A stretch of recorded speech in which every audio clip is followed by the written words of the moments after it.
Después de la muerte de mi hijo, mi nuera solo veía el 1,5 millones de euros de la herencia de mi nieto. Me acusó en el tribunal, mintiendo sobre los deseos de Mateo.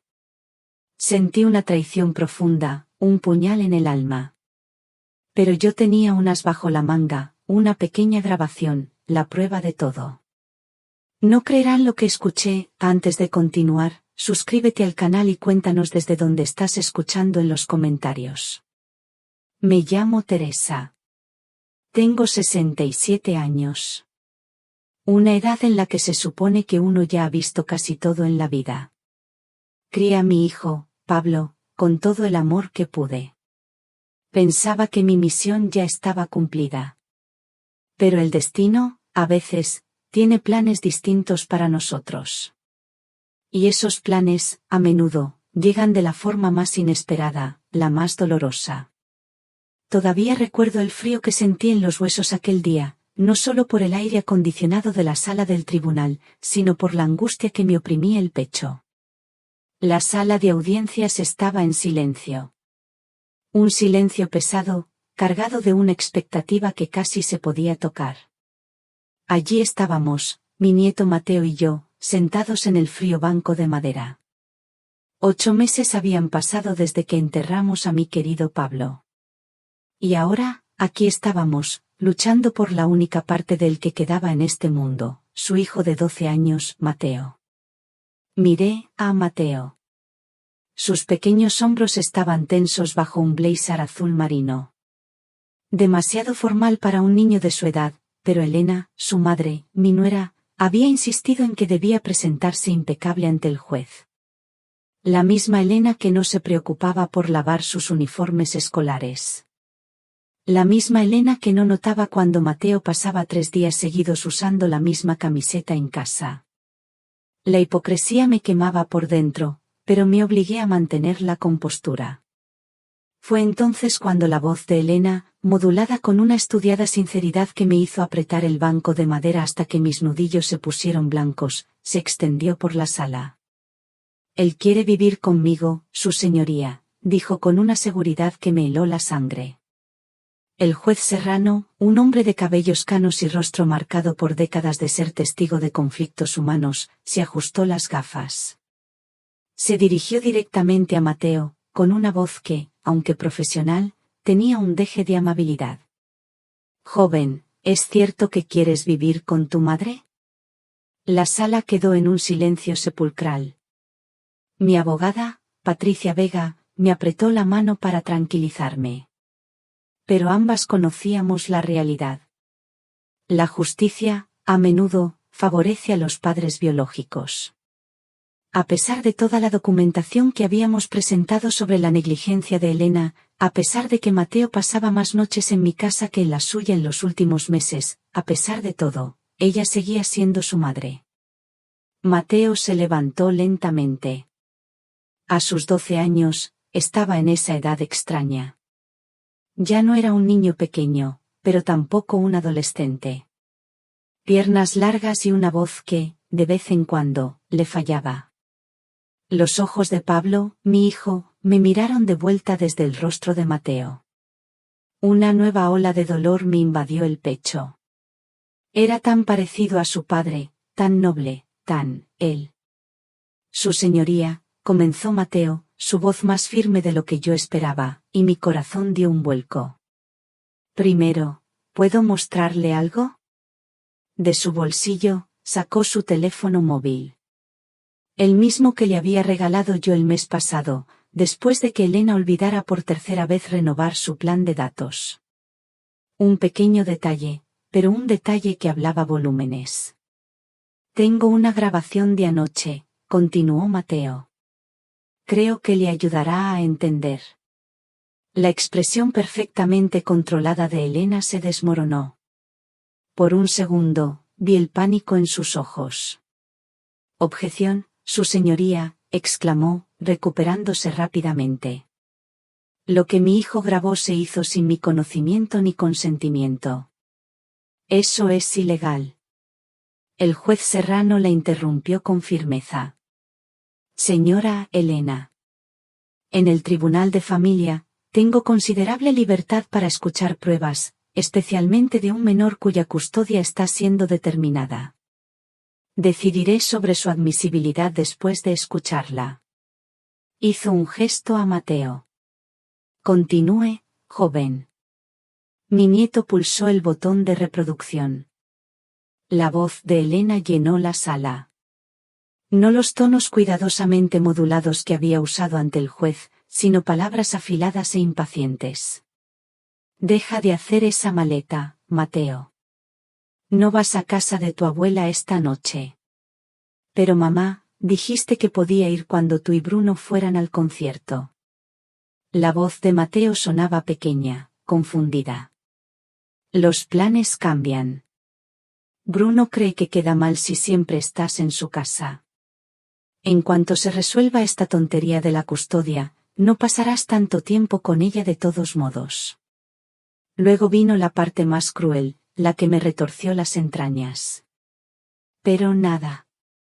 Dios, eres igual que tu padre, siempre dificultando todo. Mira, en cuanto resolvamos esto del tribunal, nos mudaremos a Sevilla con Bruno. Su oferta de trabajo incluye una casa con piscina. Te encantará. Y la abuela Teresa y mis amigos y papá. La voz de Mateo se quebró. Tu padre ya ha interferido bastante. Eres mi hijo, no de ella. Punto final. La grabación continuó con el sonido de una puerta cerrándose de golpe, seguido por el llanto silencioso de Mateo. La voz de un niño ahogado en su propia pena. La expresión del juez Serrano se mantuvo impasible, pero sus ojos se habían endurecido. Miró directamente a Elena, cuyo rostro había perdido todo color. Señora Elena, ¿quiere explicar esta grabación? Elena se recuperó rápidamente, las lágrimas brotando en sus ojos. Una actuación ensayada. Su señoría, he estado bajo un estrés tremendo desde que perdí a Pablo. A veces digo cosas que no quiero decir. Mateo sabe que lo amo más que a nada. Me mordí la lengua con tanta fuerza que sentí el sabor a sangre. 8 meses observándola descuidar a Mateo mientras reconstruía su vida social. 8 meses viéndolo aparecer en mi puerta con hambre o con los deberes sin firmar. 8 meses de ella cancelando sus visitas en el último minuto y ahora, esta farsa. El juez Serrano no había terminado. Mateo, ¿hay algo más en esta grabación? Mi nieto asintió, sus dedos temblaban un poco mientras buscaba otro punto en la línea de tiempo. Esto es de más tarde, anoche, cuando mamá pensó que estaba dormido. Volvió a darle al play. Esta vez, escuchamos a Elena hablando con Bruno, su novio de 5 meses. Mi abogado dice que en cuanto tenga la custodia total, tendremos más flexibilidad con el fondo fiduciario de Mateo para gastos de educación y vivienda. Esa vieja bruja no podrá bloquear nada. La voz de Bruno era suave y calculadora. ¿Y la casa, el seguro de vida de Pablo? La casa ya es mía, pero la mayor parte del seguro fue al fondo de Mateo. Es lo que te digo. En cuanto tengamos la custodia total y nos mudemos a Sevilla, podemos pedir ser los únicos fideicomisarios. Teresa no tendrá nada que decir. Observé cómo la expresión del juez se oscurecía a medida que la grabación continuaba, detallando los planes de Elena y Bruno para el dinero que mi hijo había dejado para asegurar el futuro de su hijo. Un dinero que se había convertido, al parecer, en el principal interés de Elena para mantener la custodia. Cuando la grabación terminó, el juez Serrano se quitó las gafas y se pellizcó el puente de la nariz. La sala permaneció en silencio, la verdad flotando pesadamente en el aire. Haremos un receso de 30 minutos, anunció finalmente.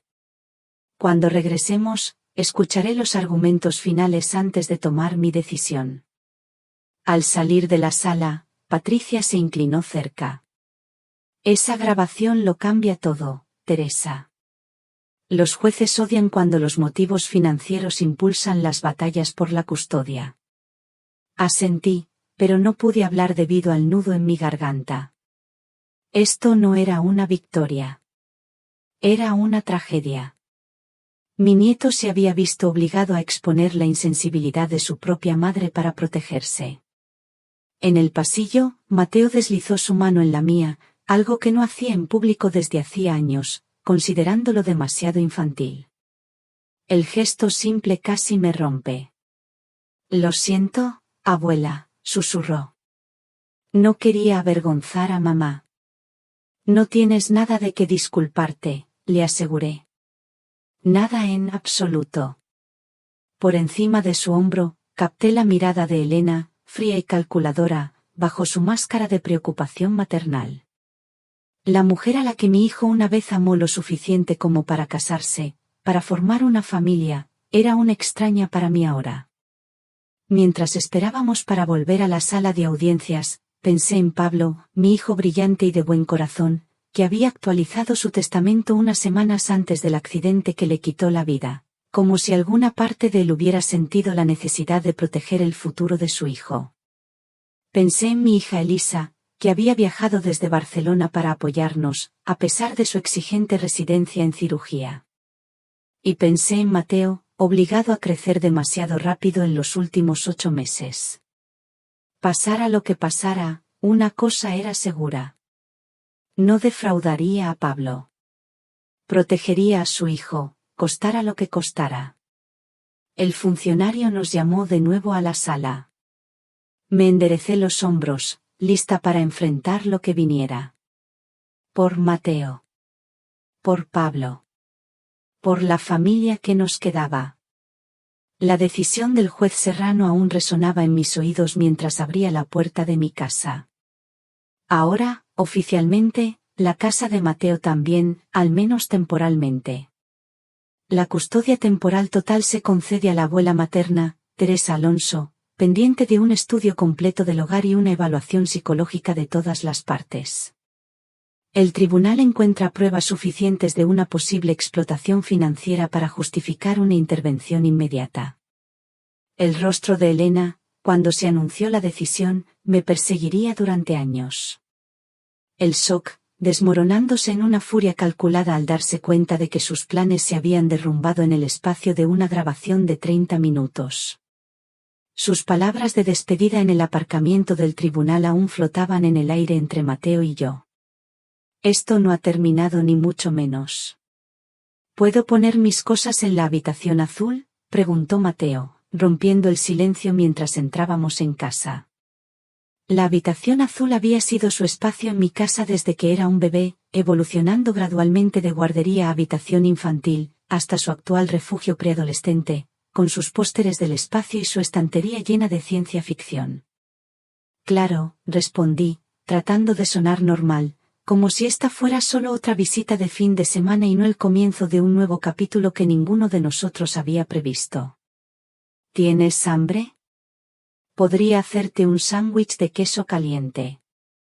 Él asintió, dejando caer su mochila cerca de la escalera. Mamá no tenía mucho desayuno hoy.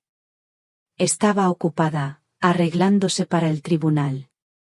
La mención casual de la negligencia de Elena, tan común que Mateo la mencionó sin énfasis, me apretó algo en el pecho. ¿Cuánto tiempo había sido esa su normalidad? ¿Cuánto me había perdido mientras intentaba respetar el papel de Elena como su madre?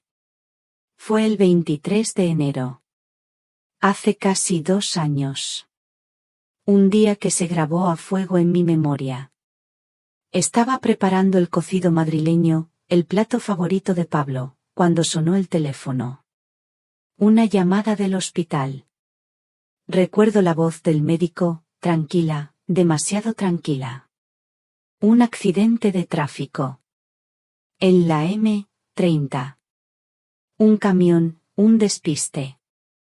En un instante, mi mundo se detuvo. Pablo, mi hijo, ya no estaba. Pablo.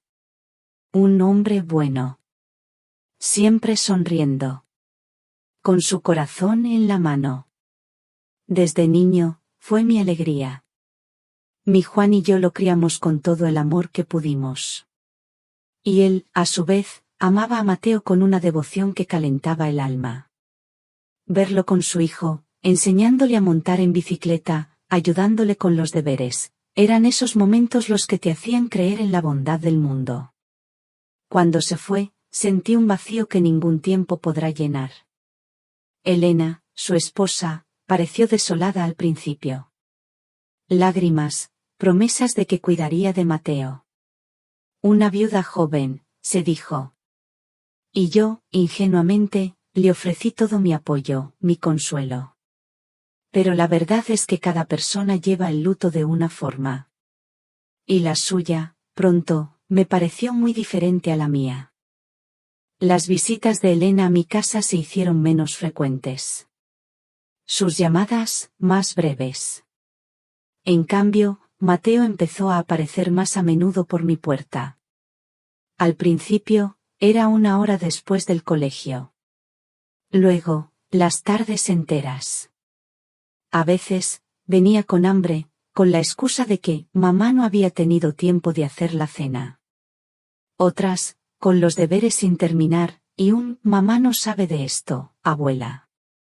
Una vez, llegó con una camiseta manchada, que llevaba puesta por 3er día consecutivo. Pequeños detalles, sí, pero que sumados, formaban una imagen clara. Una imagen preocupante.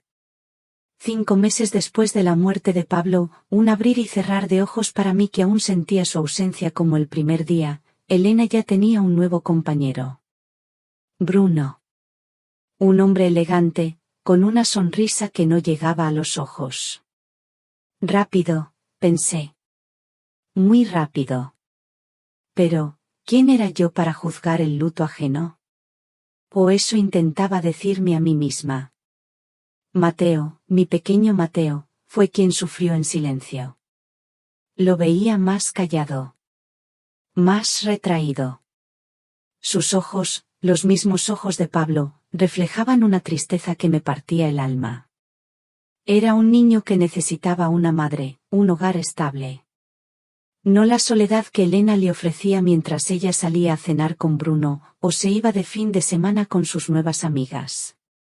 Fue entonces cuando Elisa, mi hija, la hermana de Pablo, me recordó algo que él había hecho poco antes de morir.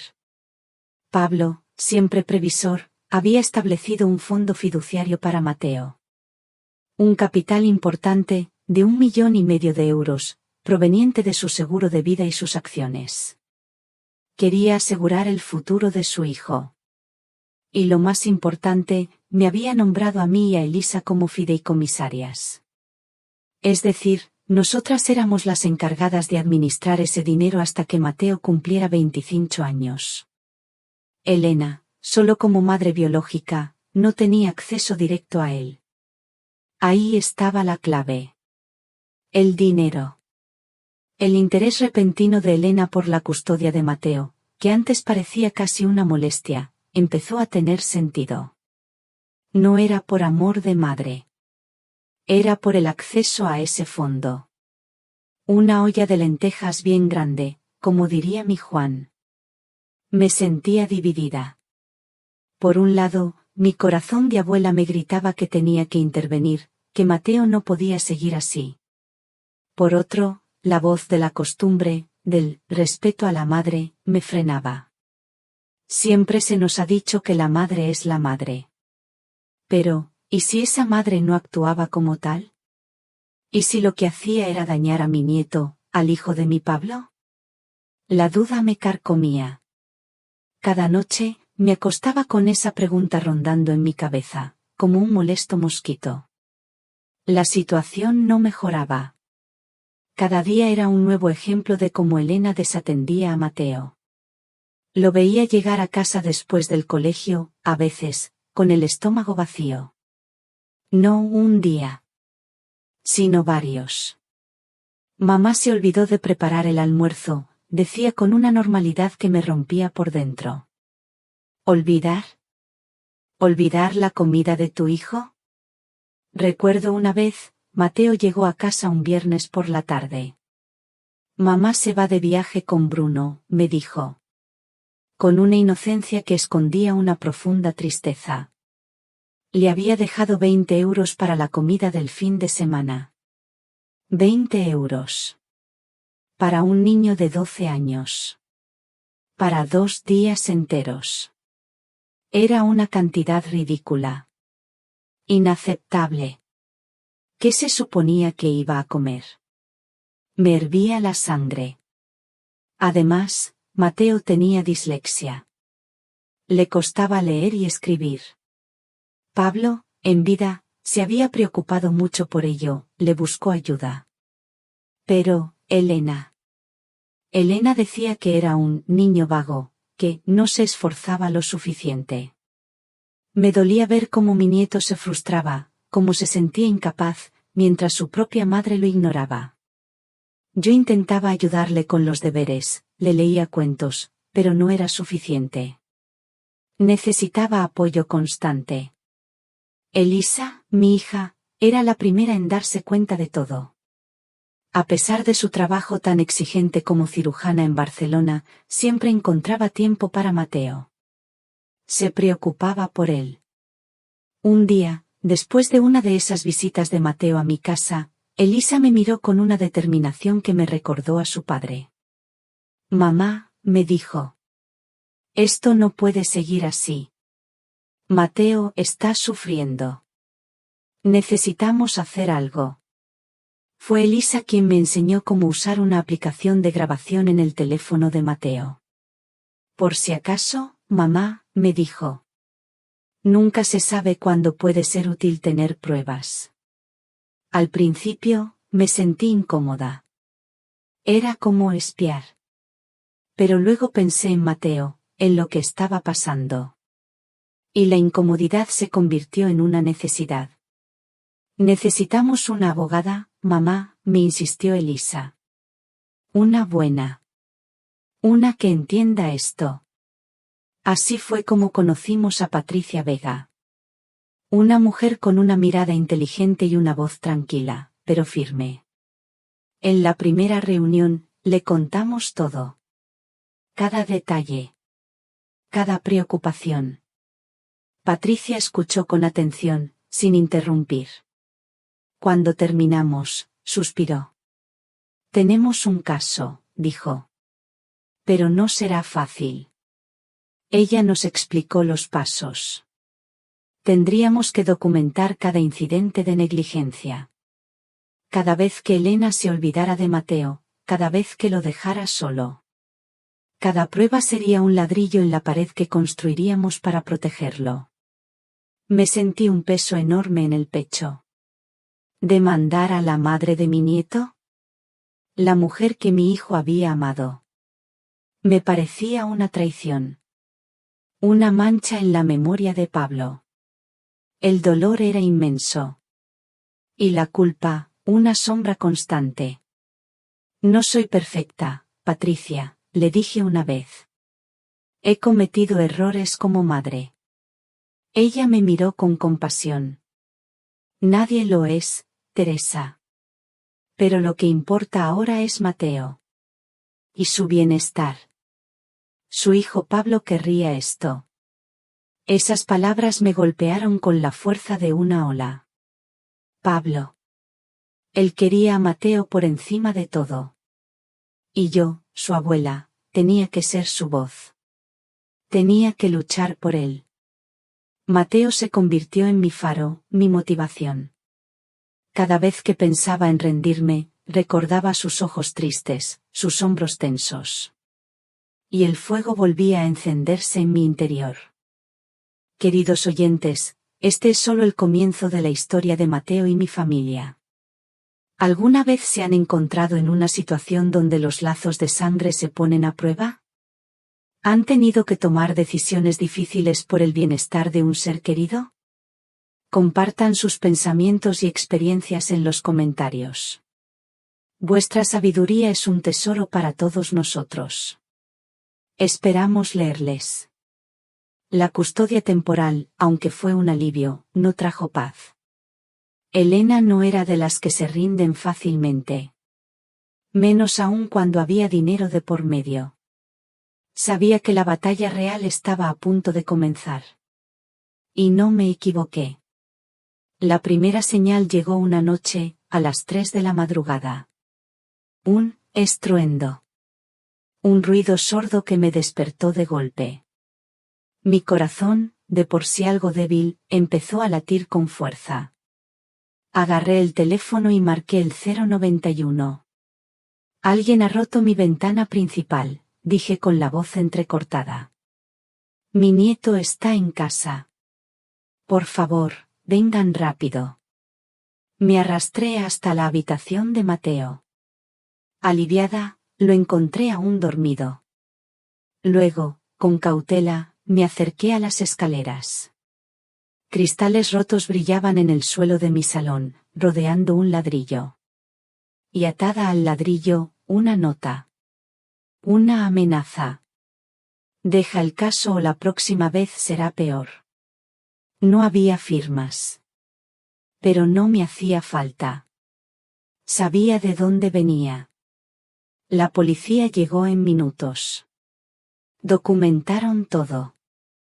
El ladrillo, la nota, la ventana rota. Pero sus expresiones se mantuvieron profesionalmente neutrales cuando sugerí que Elena podría ser la responsable. Señora Alonso, investigaremos todas las posibilidades, dijo el agente con cautela. Pero sin testigos o grabaciones de cámaras, es difícil establecer quién lo hizo. A la mañana siguiente, Elisa, con su mente práctica de cirujana, ya estaba instalando un sistema de seguridad. Cámaras que cubrían todos los accesos a la casa. Mateo miraba con los ojos muy abiertos. La realidad de la situación, por fin, empezaba a calar en su fachada inexpresiva. Mamá no haría esto de verdad, ¿verdad?, preguntó mientras barríamos los últimos cristales. ¿Lanzar un ladrillo por tu ventana? Elegí mis palabras con cuidado. No lo sé, cariño. La gente a veces toma malas decisiones cuando está desesperada. Fue Bruno, afirmó Elisa categóricamente, una vez que Mateo estuvo fuera del alcance de nuestra voz. Elena es demasiado calculadora para hacer algo tan grosero ella sola, pero él es exactamente el tipo que cree que la intimidación funcionará. Patricia, al ser informada, presentó de inmediato una solicitud de orden de alejamiento. Presentó el incidente como prueba de la escalada. Esto realmente ayuda a nuestro caso, explicó. Demuestra hasta dónde están dispuestos a llegar para mantener el control. 2 días después llegó el segundo ataque. No físico, pero quizás más dañino. Elena lanzó una campaña en redes sociales. Se retrataba como una viuda afligida. Una viuda a la que una suegra controladora le estaba arrebatando a su hijo. Las publicaciones incluían fotos cuidadosamente editadas de tiempos más felices con Pablo y Mateo, intercaladas con vídeos lacrimógenos. Hablaba de alienación parental por parte de los abuelos. Y de abuso financiero a personas mayores. La sección de comentarios se llenó de indignación. Gente que no conocía la verdad. Peor aún, varios parientes lejanos y conocidos casuales empezaron a compartir las publicaciones, añadiendo sus propias reacciones de sorpresa. Está creando una realidad alternativa, resopló Elisa, deslizando la pantalla por la creciente narrativa digital. Una en la que ella es la madre devota y tú eres la villana. Sentí náuseas. Ver cómo la mentira se extendía. ¿Deberíamos responder?, pregunté. ¿Intentar corregir el registro? Patricia nos desaconsejó. El tribunal no se dejará influir por el drama de las redes sociales. Involucrarse solo valida su plataforma y te hace parecer defensiva. Documentad todo, pero no respondáis públicamente. La contención fue difícil. Especialmente cuando Mateo descubrió las publicaciones. Las encontró mientras investigaba para un proyecto escolar. Mamá está mintiendo sobre ti, dijo, con la voz temblorosa de rabia. ¿Y sobre mí? Dice que fui manipulado. que en realidad no quería vivir contigo. Lo abracé fuerte. Sentí sus hombros delgados temblar. La verdad no necesita gritar para ser escuchada, Mateo. El juez verá a través de eso. Pero incluso mientras lo tranquilizaba, me preocupaba. La percepción pública podía influir incluso en los procedimientos legales más imparciales. Y Elena estaba creando una narrativa ficticia. Una convincente. El día siguiente trajo la tercera escalada. Una visita de los servicios de protección a la infancia. Provocada por un informe anónimo. Alegaban que yo estaba descuidando médicamente a Mateo. La trabajadora social, señora Carmen Torres, era profesional, pero exhaustiva. Inspeccionó la casa. Verificó la nevera para ver si había comida adecuada. Entrevistó a Mateo en privado. Yo me senté en la cocina con Elisa. Ambas tensas. A pesar de que no teníamos nada que ocultar. Esto es absurdo, susurró Elisa furiosa. Lo has llevado a todas las citas médicas desde que murió Pablo. Ahora está más sano y estable que en meses. Cuando la señora Torres finalmente concluyó su inspección, su expresión se había suavizado visiblemente. Señora Alonso, quiero ser transparente con usted. Recibimos muchos informes durante las putas por la custodia. Y estamos obligados a investigarlos todos. Lo que he visto hoy no suscita ninguna preocupación sobre el bienestar de Mateo ni sobre sus cuidados. Un alivio me invadió. Gracias. Entiendo que usted está haciendo su trabajo. Sin embargo, continuó con cautela. Debo informarle que la denunciante hizo múltiples alegaciones. Esta fue solo la visita inicial. Puede haber investigaciones de seguimiento. Después de que se fue, Elisa llamó a Patricia inmediatamente. Elena está usando el sistema como arma contra nosotros. Primero las redes sociales, ahora los servicios sociales. ¿Qué viene después? Lamentablemente, este es un comportamiento clásico en casos de custodia con mucho conflicto, respondió Patricia. La buena noticia es que los jueces reconocen estos patrones. Cada informe falso, de hecho, fortalece nuestra posición para la determinación final de la custodia. Pero los ataques constantes estaban cobrando su precio. Me sorprendía saltando ante ruidos inesperados. Revisaba las cámaras de seguridad obsesivamente.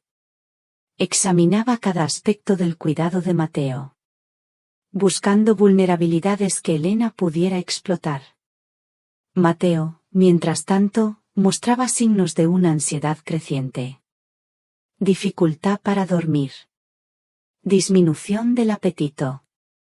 Se asustaba fácilmente. Cuando Elisa sugirió que hablara con un terapeuta, él al principio se resistió. No estoy loco, insistió. Solo estoy preocupado por lo que mamá puede hacer después. La terapia no es para gente loca, explicó Elisa con suavidad.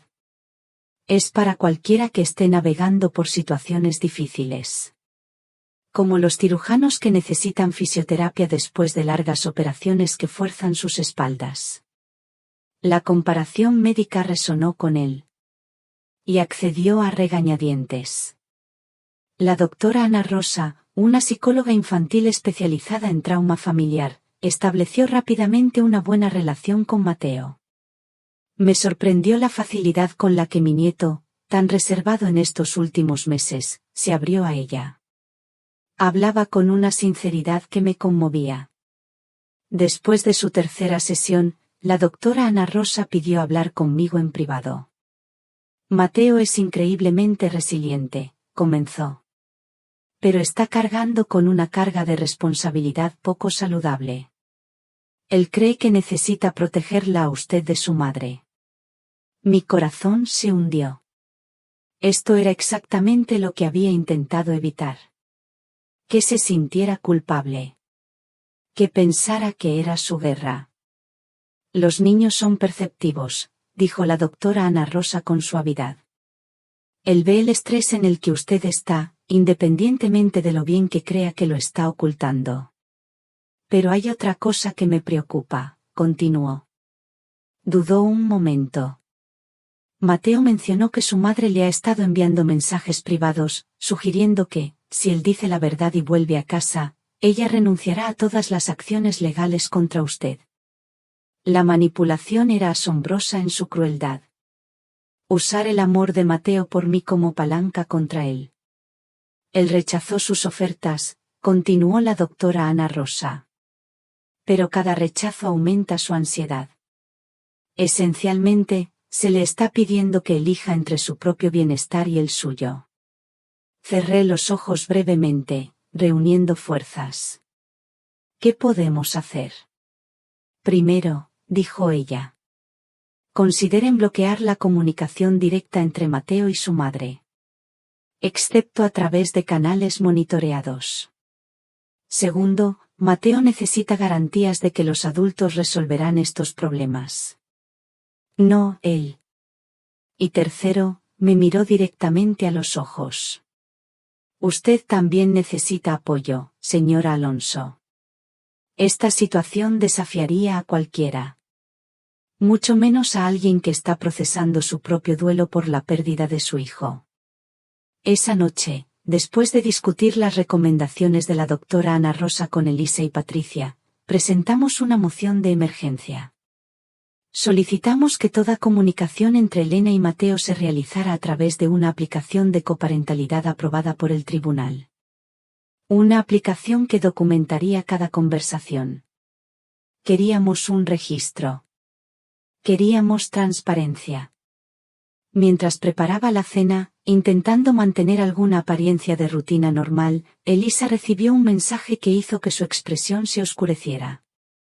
¿Qué pasa ahora?, pregunté, temiendo la respuesta. Es de un antiguo colega de Pablo en el hospital, respondió lentamente.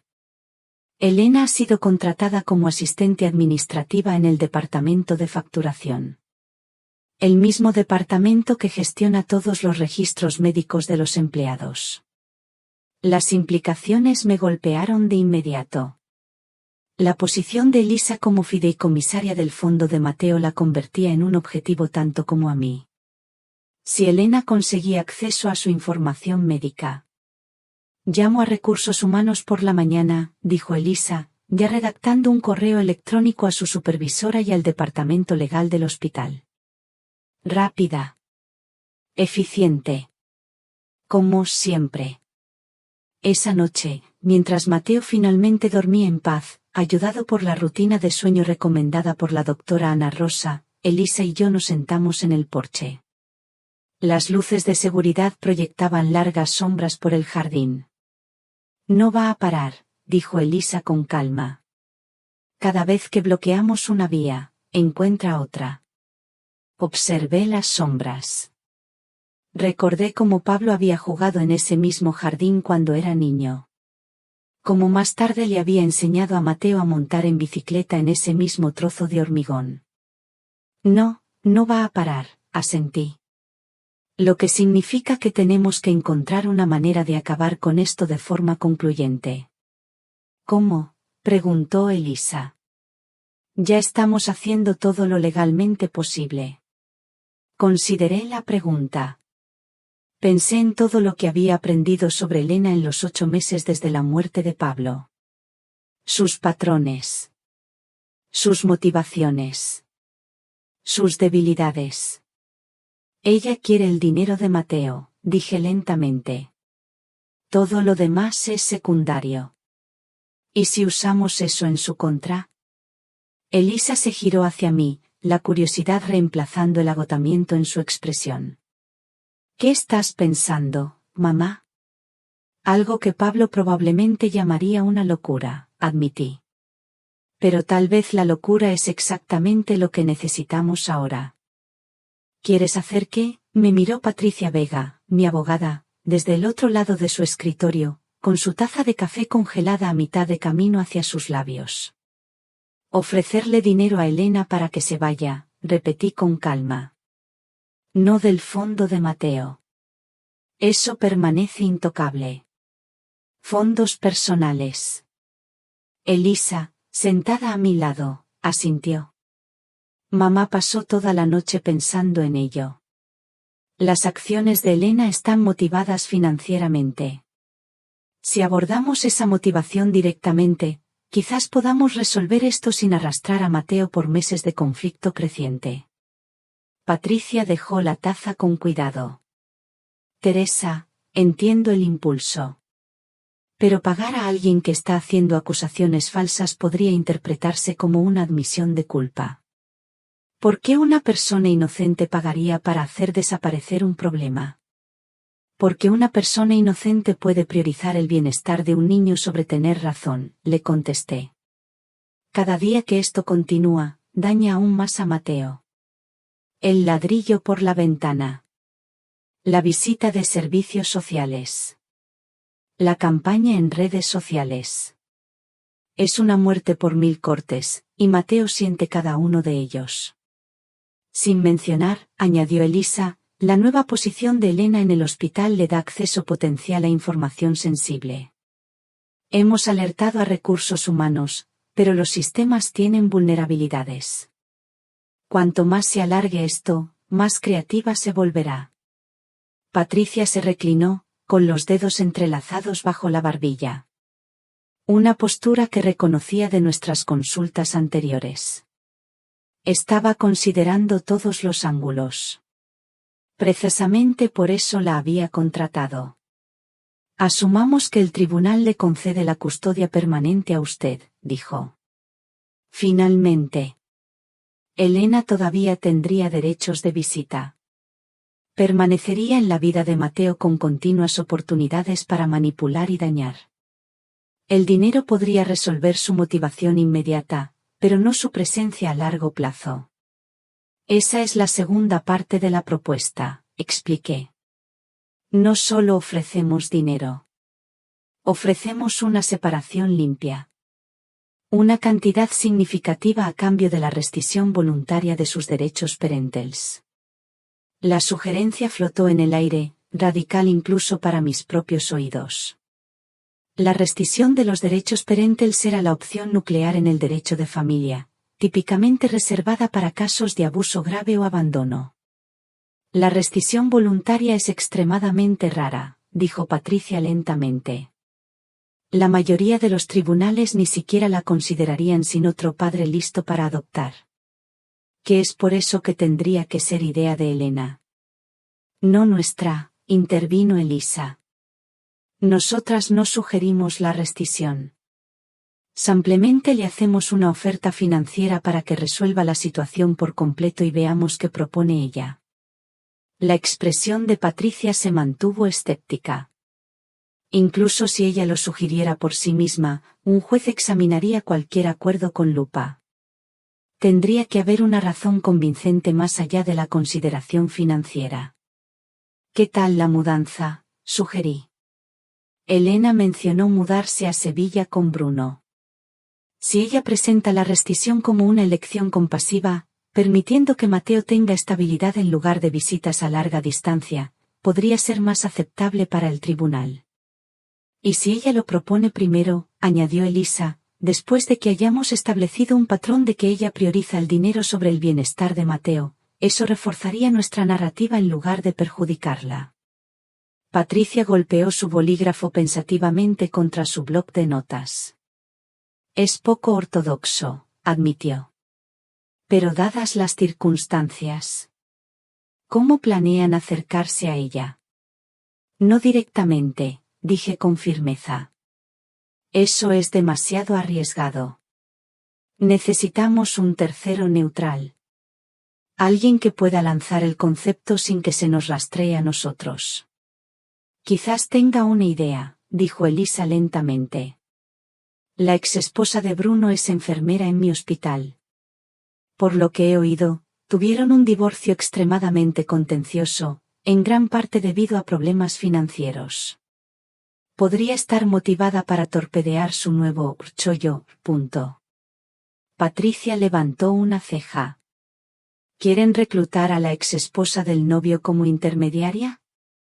Es una resolución creativa de problemas, terminó Elisa con un toque del humor seco de su padre, algo en lo que los cirujanos destacan.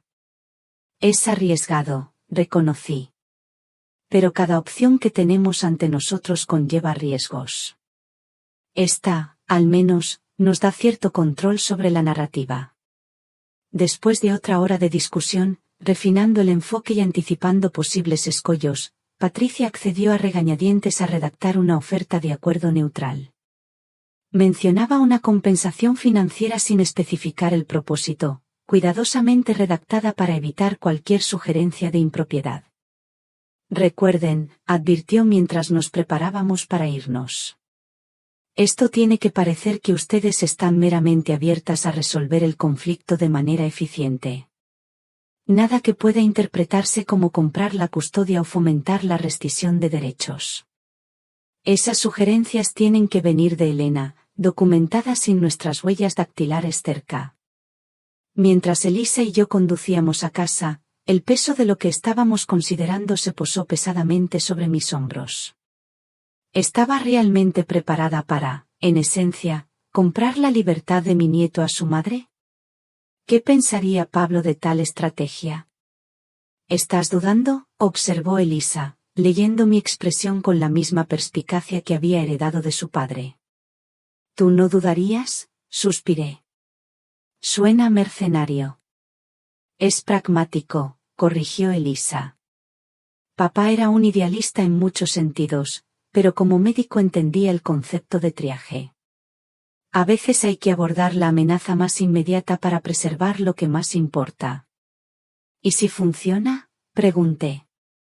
Si Elena realmente accede a la rescisión, ¿qué le diremos a Mateo? ¿Que su madre vendió sus derechos por un pago? Las manos de Elisa apretaron el volante. Le diremos la verdad de una manera apropiada para su edad. Que su madre tomó decisiones que priorizaron su felicidad por encima de su bienestar. Que a veces los adultos fallan a sus hijos, no porque los niños no sean adorables, sino porque los adultos están dañados. Esa es una carga pesada para un niño de 12 años. Ya es su carga, mamá. Él está viviendo eso todos los días. La única pregunta es si le ayudamos a entenderlo o lo dejamos que lo interprete solo. Cuando llegamos a casa, Diana estaba en el porche con Mateo, supervisándolo mientras repintaba la barandilla, un proyecto que él había pedido, explicando solemnemente que las actividades constructivas ayudan a procesar las emociones difíciles. Según la doctora Ana Rosa. Momento perfecto, nos llamó Diana mientras nos acercábamos. Acabamos de terminar la primera capa. Mateo tiene un ojo excelente para los detalles. Mi nieto levantó la vista, con pintura manchada en una mejilla. La primera sonrisa genuina que había visto en días iluminó su rostro. Abuela, ¿te gusta el azul?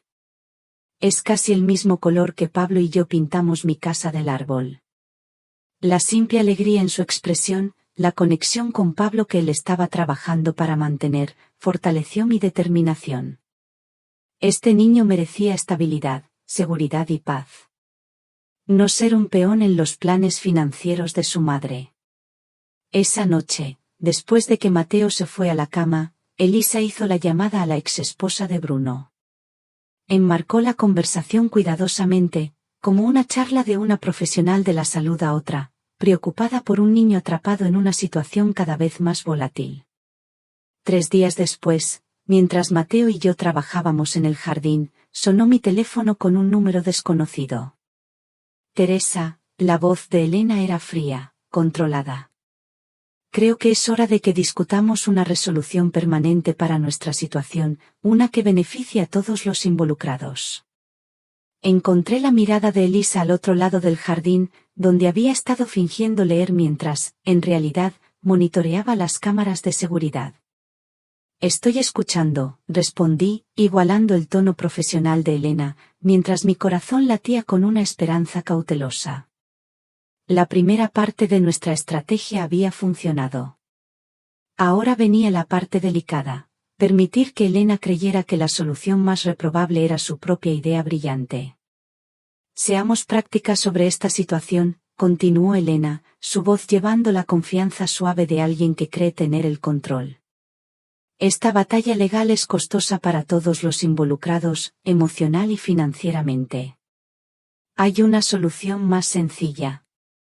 Permanecí en silencio, dejándola llenar el espacio. Una técnica que había aprendido durante mis años enseñando literatura en el instituto. Las declaraciones más reveladoras a menudo surgían cuando la gente se sentía incómoda con el silencio. Estoy considerando mudarme a Sevilla con Bruno, continuó después de un momento. Su oferta de trabajo incluye oportunidades significativas de ascenso. Y, francamente, hay muchos recuerdos dolorosos aquí desde la muerte de Pablo. Entiendo, respondí neutralmente, sin revelar nada. Mateo mencionó que estaban discutiendo una mudanza. Una breve vacilación. Sí. Bueno, eso es parte de lo que quería discutir. La coparentalidad a larga distancia sería un desafío, especialmente con nuestra dinámica actual. Casi pude oírla. Calculando sus próximas palabras. Sopesando cuán directa ser sobre sus verdaderas intenciones. Se me ocurre, dijo finalmente, que podría haber un arreglo que nos beneficiara a todos.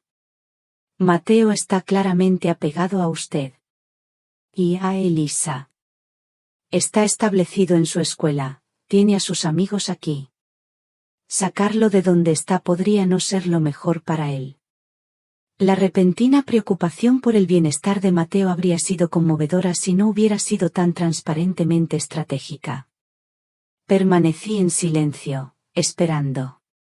Me pregunto si podríamos considerar un arreglo más permanente, continuó Elena, su voz bajando un poco, como si compartiera un secreto.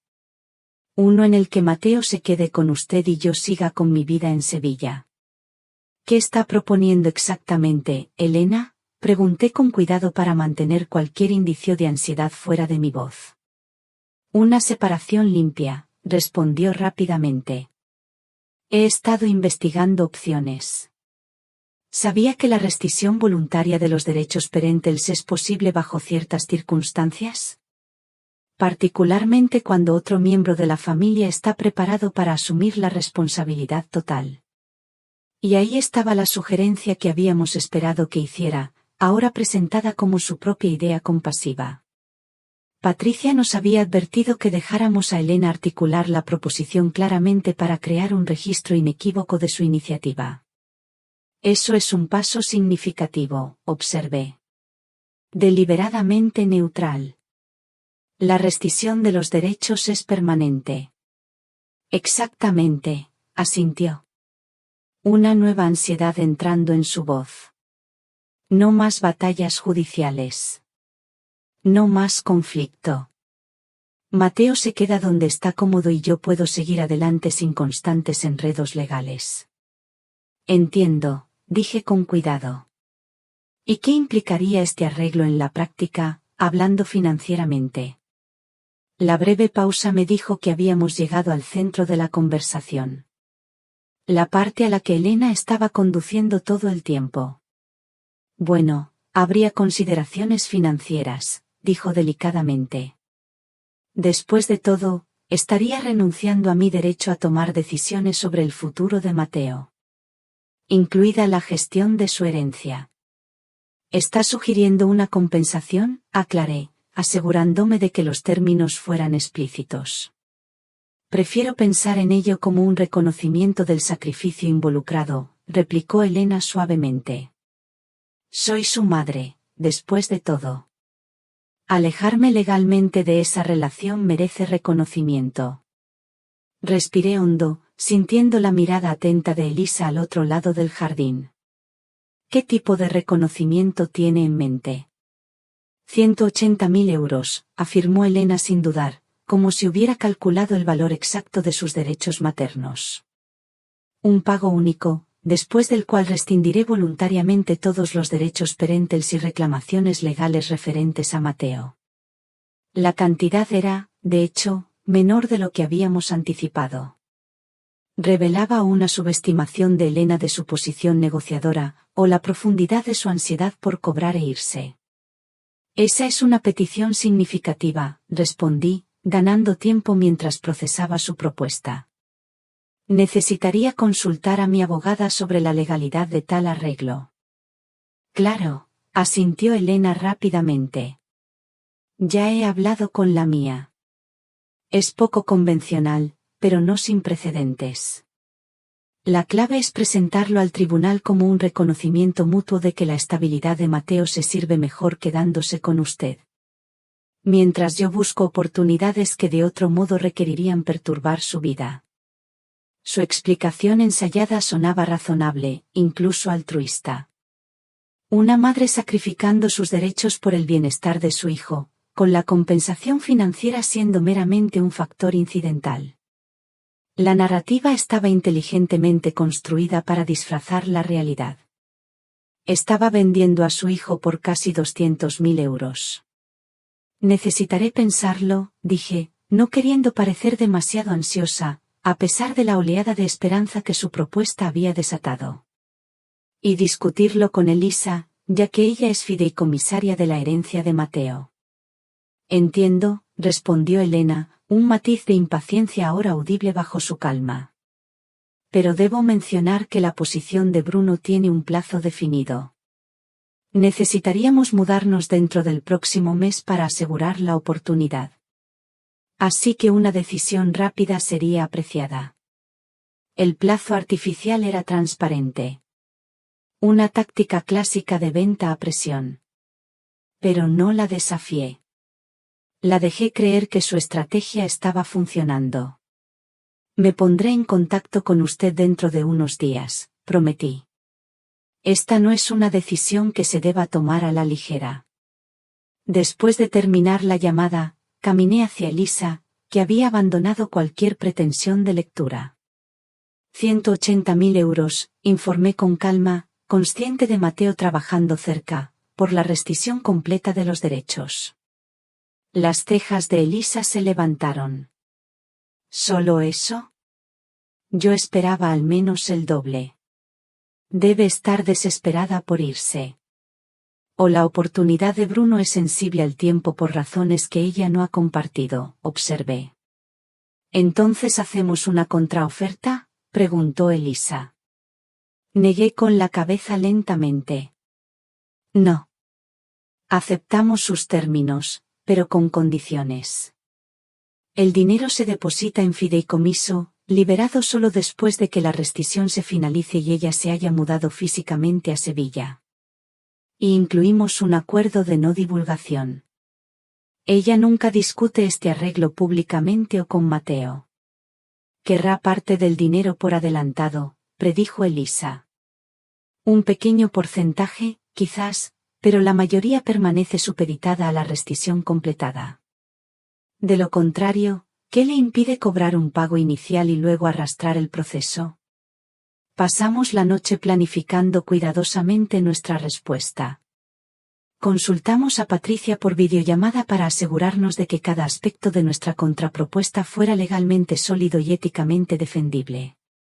El tribunal examinará este acuerdo con lupa, nos recordó Patricia. El juez debe creer que la rescisión realmente sirve al mejor interés de Mateo.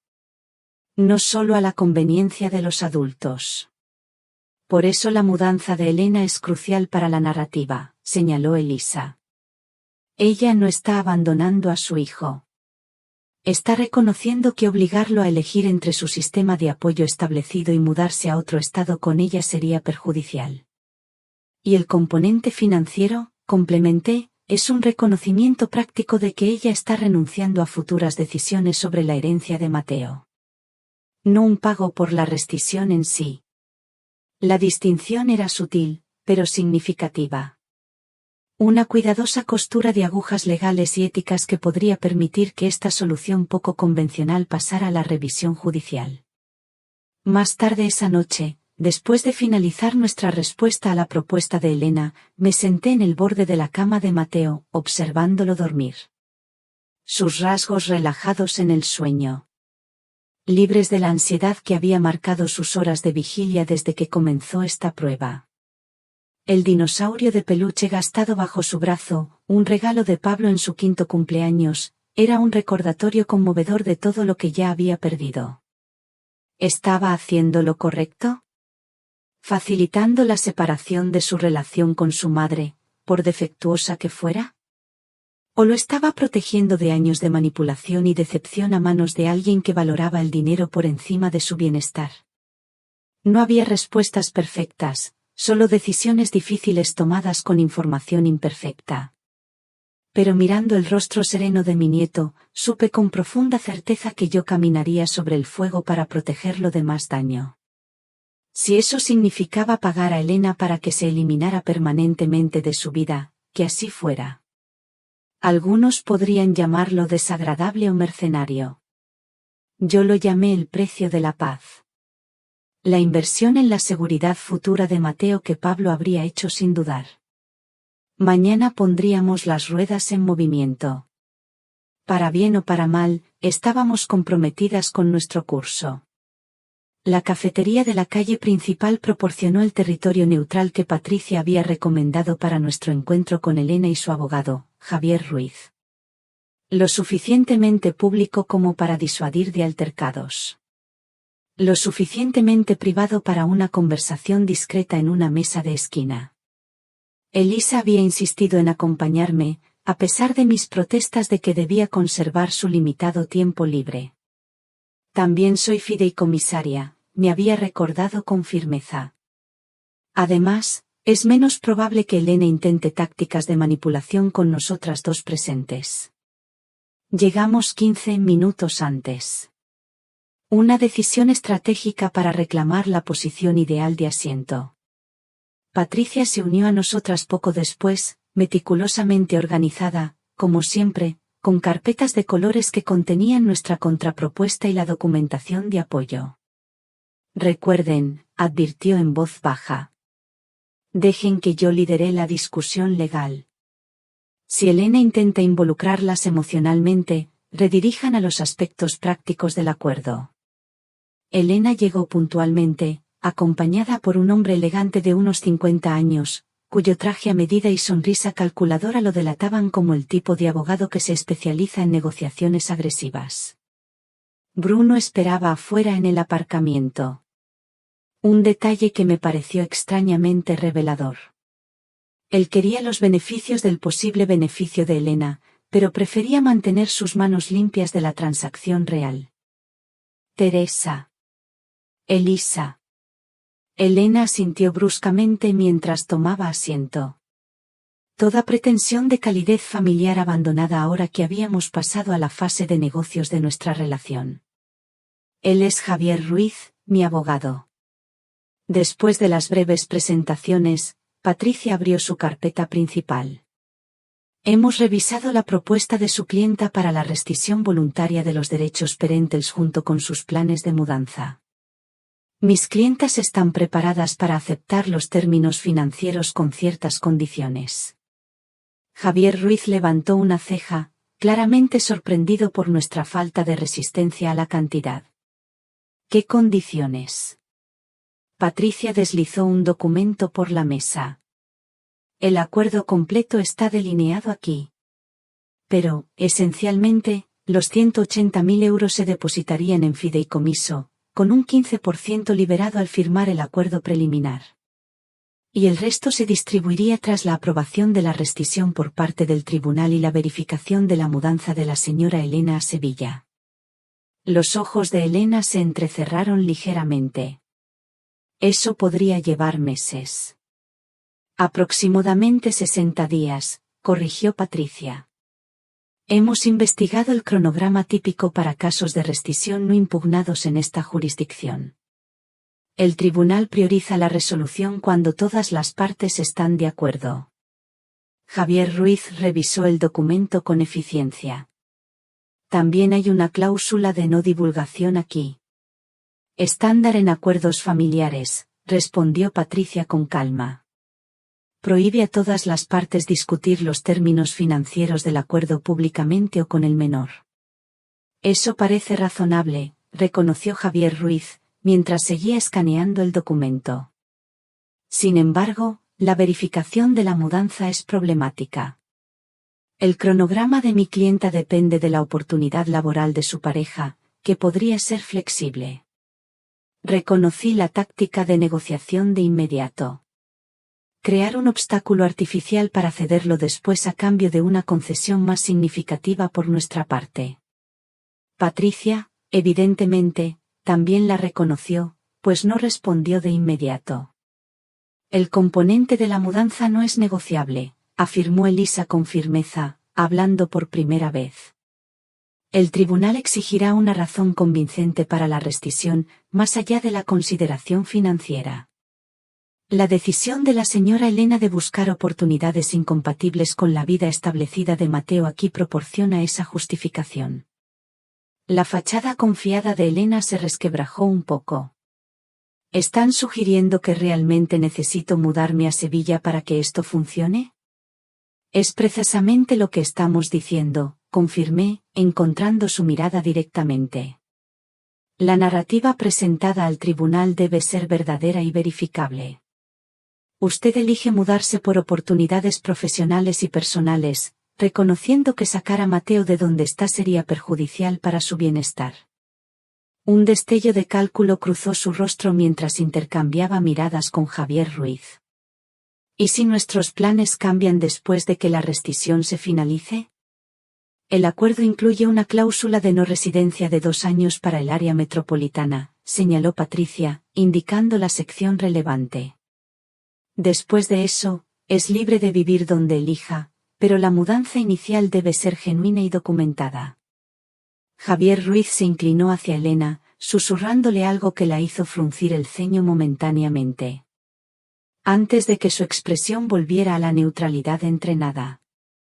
El arreglo de la custodia es aceptable, dijo Javier Ruiz después de su breve consulta. Sin embargo, proponemos un 25% liberado a la firma en lugar del 15%.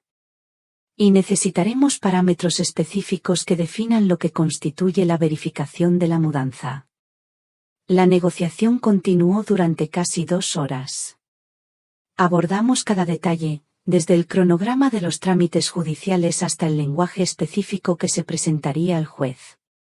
Durante la discusión, noté que la atención de Elena se desviaba repetidamente hacia el aparcamiento, donde Bruno esperaba, como si buscara una guía o una tranquilidad invisible. Finalmente, Javier Ruiz cerró su carpeta. Creo que hemos abordado todos los puntos sustanciales. Revisaré el acuerdo de acuerdo con nuestra discusión y lo circularé para su revisión mañana por la tarde. Mientras nos preparábamos para irnos, Elena preguntó de repente, ¿y las cosas de Mateo? ¿Su ropa, sus aparatos electrónicos? La pregunta, la primera que se centró en Mateo en lugar de consideraciones financieras o legales, me tomó por sorpresa. Por un momento, vislumbré algo casi como una preocupación genuina en su expresión. Podemos hacer arreglos para que usted las empaquete mientras él está en el colegio, ofrecí. O podemos empaquetarlas nosotras por usted. Lo que prefiera. Ella dudó, luego asintió. Lo haré yo. Hay algunas cosas que quiero asegurarme de que se quede. Cosas de Pablo. La mención inesperada de mi hijo me causó un pinchazo en el pecho. A veces olvidaba que, a pesar de todo, Elena una vez amó a Pablo, construyó una vida con él, dio a luz a su hijo. ¿Qué había transformado a aquella joven en la persona sentada frente a mí ahora, negociando clínicamente su relación con el hijo de ambos? Le avisaré cuando Mateo esté fuera de casa por varias horas, dije con calma. Podrá tener ese tiempo en privado. Algo brilló en su rostro. ¿Gratitud? ¿Arrepentimiento? Antes de que su máscara de calma regresara. Gracias. Mientras caminábamos hacia nuestros coches, Elisa expresó la pregunta que rondaba por mi mente. ¿Crees que realmente seguirá adelante con esto cuando la realidad se asiente? Patricia lo consideró pensativamente. La motivación financiera es fuerte. Y ella está claramente involucrada en su nueva relación. Pero la rescisión de los derechos parentales es profundamente final. Algunos clientes experimentan vacilación de última hora cuando se enfrentan a la firma de los documentos reales. Ella no dudará, dije con una certeza silenciosa. No si el dinero es suficiente y su camino con Bruno permanece claro. ¿Cómo puedes estar tan segura?, preguntó Elisa. Pensé en la mujer que había observado durante los 8 meses desde la muerte de Pablo. Sus decisiones calculadas. Sus prioridades cambiantes. Su fundamental interés propio. Porque Elena ya ha rescindido emocionalmente su relación con Mateo. La formalidad legal solo está alcanzando la realidad que ella ya ha creado. Mientras abría mi coche, vi a Bruno observándonos desde el otro lado del aparcamiento. Su expresión, una mezcla de impaciencia y codicia. En ese momento, entendí con perfecta claridad que nuestra negociación no era realmente con Elena. Ella era solo el conducto para las ambiciones de él. Una percepción que fortaleció mi determinación y, al mismo tiempo, profundizó mi tristeza por la familia en la que Pablo alguna vez creyó. Vamos a casa, le dije a Elisa. Mateo debe estar preguntándose cómo fue la reunión. Lo que no le diría todavía era cómo su madre había puesto precio a su relación. Y cómo nosotras habíamos accedido a pagarlo sin dudar. Pasó un año desde la audiencia de rescisión. Un año de nuevas rutinas, de pequeños pasos hacia una normalidad que se sentía extraña al principio, pero que con el tiempo se convirtió en nuestro ancla. Mateo ya tenía 13 años. Había pegado un estirón, 10 centímetros en 12 meses, y su voz, a veces, se quebraba, anunciando la adolescencia que se asomaba. La incertidumbre de los primeros meses había sido reemplazada por una confianza silenciosa. Una confianza que había surgido, lenta pero constante, a medida que nuestras vidas se estabilizaban.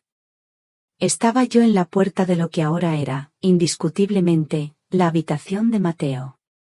Lo observaba organizar con esmero su exposición para la Feria de Ciencias sobre su escritorio. El proyecto, un análisis impresionantemente sofisticado de la calidad del agua en los arroyos locales, ya había ganado el primer puesto en su colegio. Mañana competiría a nivel regional.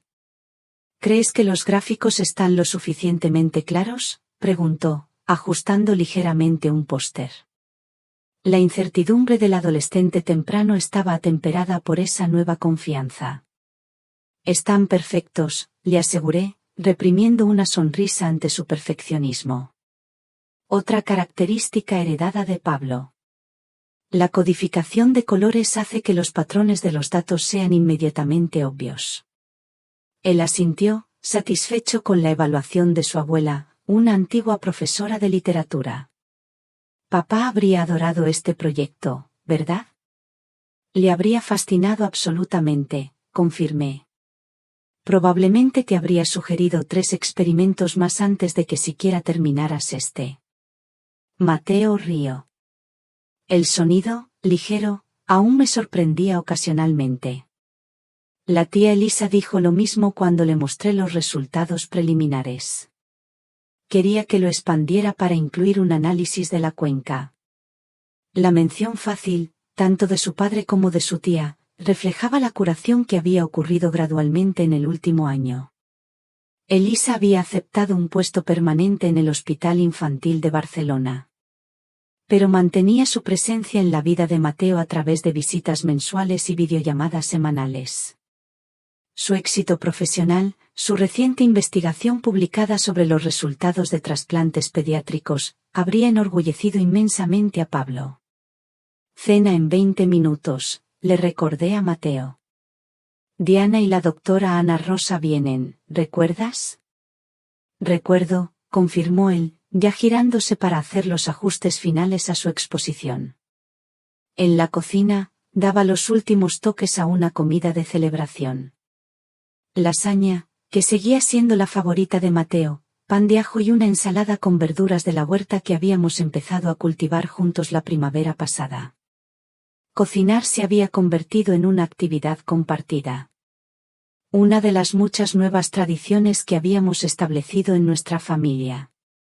Una familia que no estaba definida por la sangre, sino por el amor y la elección. Sonó el timbre justo cuando estaba poniendo la mesa. Diana llegó primero, trayendo su famoso tiramisú para el postre. Seguida poco después por la doctora Ana Rosa. En el último año, la terapeuta había pasado de ser un apoyo profesional a una amiga de la familia. Su sabia calidez resultaba valiosa, mucho más allá de la crisis inicial que la había traído a nuestras vidas. Mientras nos sentábamos alrededor de la mesa, la conversación fluía fácilmente. Mateo explicaba con entusiasmo su metodología científica. Diana compartía anécdotas divertidas de su reciente crucero por el Mediterráneo. La doctora Ana Rosa hablaba sobre el programa de arteterapia infantil que había establecido en el centro comunitario. He querido decírtelo, dijo la doctora Ana Rosa durante una pausa natural en la conversación. El estudio de caso de Mateo, anonimizado, por supuesto, ha sido aceptado para una presentación en una conferencia nacional sobre la resiliencia en la infancia. Su viaje proporciona información valiosa para los profesionales que trabajan con niños que navegan por la reestructuración familiar. Mateo levantó la vista con interés. ¿Está usando mi historia para ayudar a otros niños? Con el permiso de tu abuela, sí, confirmó la doctora Ana Rosa. Tu experiencia, particularmente cómo procesaste la rescisión, ofrece lecciones importantes sobre la capacidad de los niños para adaptarse cuando se les brinda el apoyo y la honestidad adecuados. Observé a Mateo absorber esta información. Noté la sutil rectificación de sus hombros. La manifestación física de reconocer que su dolor podía servir a un propósito más allá del mero sufrimiento. Hablando de eso, dijo Mateo después de un momento, dejando su tenedor. Hay algo que he querido mostrarles a todos. Desapareció escaleras arriba, regresando momentos después con su tableta. Encontré esto mientras organizaba viejos archivos la semana pasada. Bueno, es la grabación original de la audiencia del tribunal. La mención de aquel momento crucial, Mateo levantando su teléfono en la sala de audiencias, la evidencia devastadora de las verdaderas prioridades de Elena sonando para que todos la oyeran, envió una oleada de tensión a través de nuestra cena de celebración. ¿Estás seguro de que quieres revisar eso, cariño?, le pregunté con cuidado. Rara vez habíamos hablado de Elena desde su partida a Sevilla. Fiel al acuerdo de no divulgación, había mantenido un silencio absoluto. Sin tarjetas de cumpleaños. Sin felicitaciones navideñas. Sin menciones en redes sociales del hijo al que había renunciado legalmente. Estoy seguro, respondió Mateo con la determinación silenciosa que se había convertido en su sello. Creo que es importante. Colocó la tableta sobre la mesa y le dio al play. La grabación comenzó con la voz de Elena. Afilada. Impaciente. Despectiva del deseo de Mateo de visitarme. Pero entonces sucedió algo inesperado. A medida que la discusión familiar continuaba, me di cuenta, con una creciente confusión, de que esta no era la misma grabación que se había reproducido en el tribunal. Esta versión continuaba más allá de la discusión sobre visitarme. Capturando una conversación que yo nunca había oído antes. Mamá, preguntó la voz de Mateo, ¿realmente, quieres que viva contigo? Un largo silencio siguió. Luego, el suspiro de Elena. Es complicado, Mateo. Eso no es una respuesta. Otra pausa. Para ser honesta, nunca estuve hecha para ser madre. Tu padre quería tener hijos. Yo acepté porque lo amaba. Pero este papel, no me sale de forma natural, como le sale a tu abuela. Entonces, ¿por qué luchabas por la custodia? La voz de Mateo era más pequeña ahora, vulnerable. Porque eso es lo que se supone que hacen las madres, respondió Elena. Un matiz de amargura en su tono. Porque admitir que no quiero esa responsabilidad me hace parecer un monstruo a los ojos de todos. No a los míos, dijo Mateo con calma. Prefiero saber la verdad que vivir con alguien que me resiente. La grabación terminó ahí, dejando un silencio aturdido alrededor de nuestra mesa. Miré a Mateo, luchando por procesar lo que acababa de escuchar. Esa no es la grabación del tribunal, logré decir finalmente. No, confirmó él, encontrando mi mirada con firmeza. Esa vino después de que me di cuenta de lo que realmente estaba pasando con mamá y Bruno y el fondo fiduciario. Esta fue de unas 2 semanas antes. La doctora Ana Rosa se inclinó ligeramente hacia adelante. Grabaste esta conversación y luego elegiste no usarla. Mateo asintió. Al principio, pensé que si mamá admitía que realmente no quería ser madre, eso lo arreglaría todo. Pero luego la oí a ella y a Bruno hablar del fondo fiduciario. Y me di cuenta. Se detuvo, organizando sus pensamientos. Me di cuenta de que si le mostraba al juez que mamá no me quería, le haría demasiado daño. La haría parecer una mala persona. La conversación del dinero era mejor porque se trataba de que ellos eran codiciosos, no de que ella fracasara como madre. La profunda compasión de esta decisión, un niño de 12 años protegiendo la dignidad de la misma mujer que le había fallado, me dejó sin palabras. Incluso en medio de su propio dolor, Mateo había considerado cómo minimizar el daño a la reputación de Elena. Esa fue una elección increíblemente empática, observó la doctora Ana Rosa con suavidad.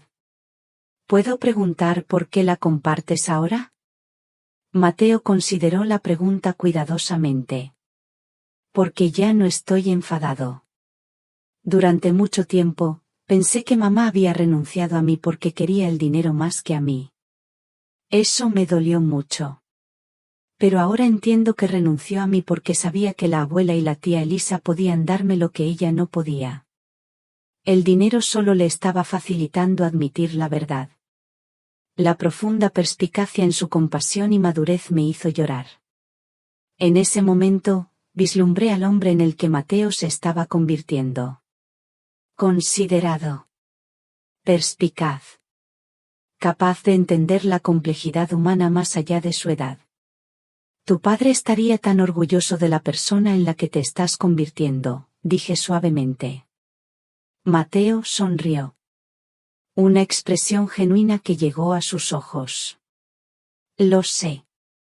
Por eso quería compartirlo esta noche. Siento como si por fin estuviera bien con todo lo que pasó, como si pudiera dejar de preguntarme si las cosas podrían haber sido diferentes. Diana, que había permanecido respetuosamente en silencio durante esta revelación, extendió la mano para apretar la de Mateo. Así es como se ve la curación, joven. No olvidar o fingir que no dolió, sino encontrar una manera de llevar la experiencia sin ser definido por ella. Mientras reanudábamos nuestra comida, la conversación gradualmente regresó a temas más ligeros. Observé a las personas reunidas alrededor de mi mesa. Esta familia elegida que habíamos construido a partir de los fragmentos de una tragedia. Diana, cuya amistad inquebrantable me había sostenido durante los días más oscuros. La doctora Ana Rosa, cuya guía profesional se había transformado en una conexión genuina. Y lo más importante de todo, Mateo, el nieto, que se había convertido, en muchos sentidos, en el corazón del segundo acto de mi vida. El viaje desde aquella primera audiencia en el tribunal no había sido ni recto ni fácil. Hubo reveses en medio del progreso. Noches en las que Mateo todavía lloraba por su padre. Momentos en los que la ausencia de su madre todavía dolía, a pesar de sus limitaciones. Días en los que me preguntaba si tenía la fuerza y la sabiduría suficientes para guiarlo por la adolescencia.